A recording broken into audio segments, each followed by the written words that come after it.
Seong Gi-hun is a middle-aged man residing in a modest home with his mother. Their financial situation is dire, primarily due to Gi-hun's overwhelming debts and his compulsive gambling habit. One morning, Gi-hun's mother hands him some money to buy his daughter Ga-young a birthday dinner. Ga-young's mother, Gi-hun's ex-wife, is married to a wealthy man, which restricts Gi-hun's access to his daughter. So, he eagerly anticipates the opportunity to celebrate her birthday. Gi-hun requests additional funds from his mother to purchase a gift for Ga-young, even though she initially claims to be broke. She eventually provides him with some extra money. However, after his mother departs, Gi-hun deceptively obtains her credit card and conspires with a fellow gambling friend to withdraw more money. They proceed to bet on horse races, but experience a string of losses. Despite depleting almost all their funds, they continue gambling recklessly. Finally, Gi-hun secures a substantial win, elating him to no end. He even tips the woman who hands him his winnings, celebrating his newfound luck. Nevertheless, his joy is short-lived when he notices a group of menacing men approaching him. These individuals are his debtors, and he owes them a considerable sum of money. Fearing that his recent winnings will be seized, he rushes back into the building and inadvertently collides with a girl. The debtors eventually capture him, threatening to kill him unless he repays his debt. An anxious Gi-hun offers the money he recently won, only to discover his pocket empty. He realizes that the girl he collided with earlier was a pickpocket who stole his money. Regardless, the debtors show no mercy, using a scalpel to terrify Gi-hun, who pleads for his life. They declare their intention to return in a month and depart, leaving Gi-hun entirely destitute. With no money remaining, Gi-hun tracks down the girl he tipped earlier, requesting the return of his money. Still, he lacks sufficient funds to buy a gift for his daughter, so he attempts to win one from a claw machine. Unfortunately, his bad luck persists, preventing him from securing a single toy. A kind child offers to help him, and together, they triumph in obtaining a black gift box from the machine. They celebrate their small victory, and Gi-hun expresses his gratitude to the child. Gi-hun takes Ga-young to a tteokbokki stall, where they savor the food together. Ga-young notices cuts and bruises on her father's face, which he dismisses as mosquito bites. He gives her the gift without examining its contents, which turns out to be a gun-shaped lighter, much to Ga-young's surprise. Gi-hun retracts the gift, pledging to get her a better one next year. Finally, he brings his daughter to her mother's residence, bids her farewell, and departs. Now at a train station, Gi-hun encounters a well-dressed and polite man who invites him to play a game of dakji. The game involves flipping a card by striking it with another card. The man offers Gi-hun 100,000 won if he wins, but will slap him if he loses. With nothing to lose, Gi-hun accepts the challenge. The game commences, and Gi-hun endures several rounds of defeat, receiving numerous slaps and bruising to his face. However, he perseveres and ultimately emerges victorious, collecting the money he was promised. The well-dressed man offers him a card with instructions to call a specific number for more games like this. Later, in a state of despair, Gi-hun dials the number provided and is summoned to a nearby location. A van arrives to pick him up, releasing a gas that renders him unconscious. When he awakens, Gi-hun finds himself on a bunk bed in the company of several other disoriented individuals. His clothing has been changed, and all of his belongings are missing. Everyone in the room appears bewildered and confused. Surveillance cameras are in place, closely monitoring their every move. Gi-hun encounters an elderly man whose vest bears the number 001, while Gi-hun's vest is marked with 456. The elderly man reveals that he is suffering from a brain tumor. Their conversation is interrupted by a physical altercation between the girl who stole Gi-hun's money the previous day and a man who seems to be a gangster. Gi-hun intervenes, demanding the return of his stolen funds. The dispute is halted when staff members, dressed in red suits and masks, enter the room. They welcome the participants and announce a series of 6 games to be played over 6 days. Those who emerge victorious in all 6 games will receive substantial prize money. Sang-woo, a childhood friend of Gi-hun who was supposedly on a business trip to the U.S., is revealed to be a wanted individual owing a significant debt. He had misled his mother about his whereabouts. The staff suspends a sphere from the ceiling, claiming it will be filled with money once the first game is completed. Despite their confusion, the participants agree to play the first game, signing a rule book containing only 3 rules. No quitting once a game begins, elimination for players who refuse to participate, and termination of the games if the majority concurs. They prepare for the first game, situated in a maze-like hallway outside the room. After taking photographs, the contestants are transported to a field housing a disturbing doll statue. Gi-hun confronts Sang-woo about his deception, asking why he lied to his mother. Their conversation is interrupted by an announcement instructing them to remain behind a white line. Somewhere within the facility, the game overseer receives a phone call, after which he takes his place in front of the monitor, observing the participants.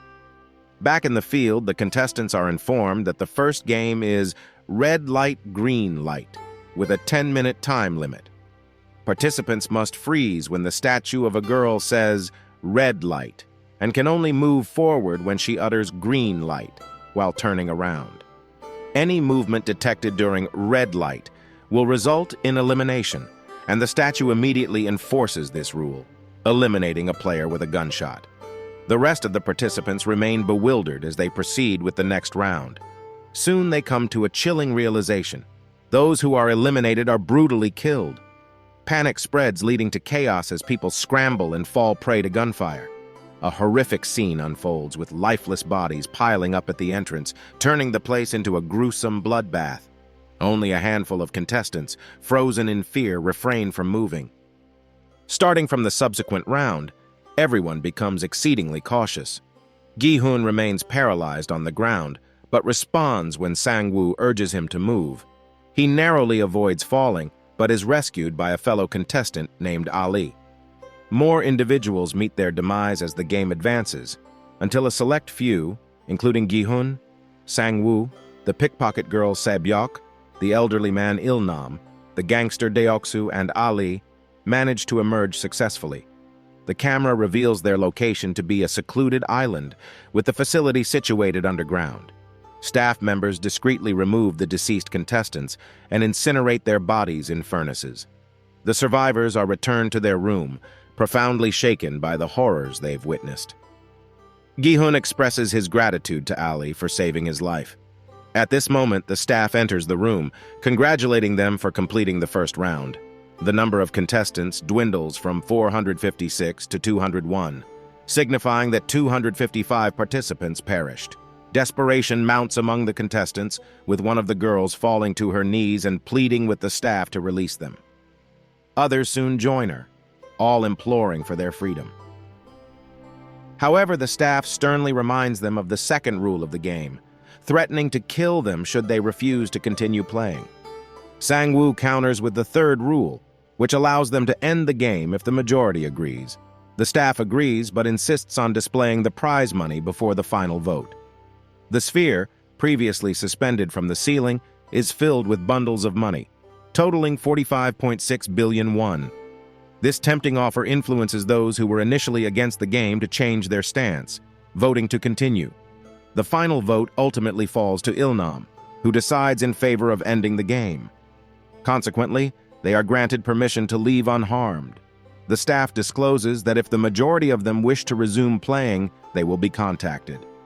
In the ensuing scene, Gi-hun and Sae-byok are unceremoniously dumped from a van with their hands bound.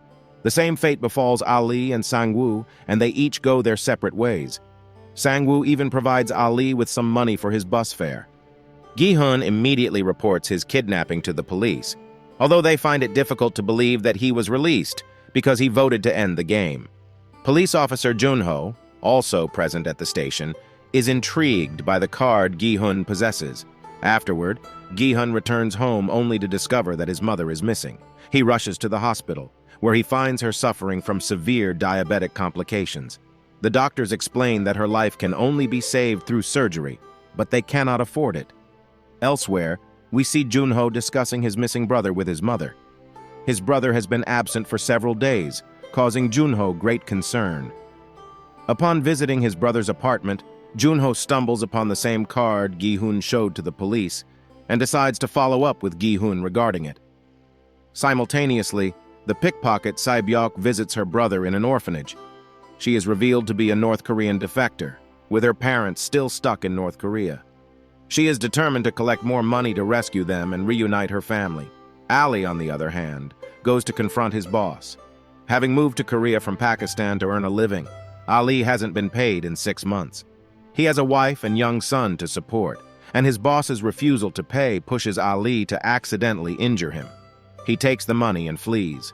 At home, he gives the money to his wife and instructs her to return to Pakistan with their son, promising to rejoin them later. They share an emotional farewell. Meanwhile, Sang-woo lies to his mother about being in the U.S. during a phone call. His mother, pleased to hear from him, requests no gifts and ends the call. Shortly after, the old woman is approached by the police, who inform her that Sang-woo is under investigation for embezzling from his clients. They request her cooperation should he contact her, leaving the woman embarrassed in front of her customers. Sang-woo then receives a card from the facility again. Gi-hun, seeking help for his mother's ailment, turns to his ex-wife, but she refuses. While they talk, her new husband and children return home. Gi-hun's exit leads to a confrontation with the husband, who provides him with a bundle of money to maintain a distance from the family. Enraged, Gi-hun refuses to let his daughter be taken from him and attacks the husband. His daughter witnesses the altercation, looking at her father with disappointment. Defeated and helpless, Gi-hun returns home. Police officer Junho is waiting for him outside and inquires about the card. Gi-hun dismisses it as a drunken mistake when making the police report. His resolve to return to the facility without causing trouble with the police is apparent, and he rebuffs Junho's attempts to engage him in conversation. Upon entering his house, Gi-hun finds the card affixed to a door. He calls the number and heads back to be picked up once more. Similarly, Sang-woo, Il-nam, Deoksu, Sae-byuk, and Ali have made the decision to return and continue the game. The episode concludes as they board a van, rendered unconscious by the gas once more. We will cover the subsequent episodes in the next video. Thank you for watching.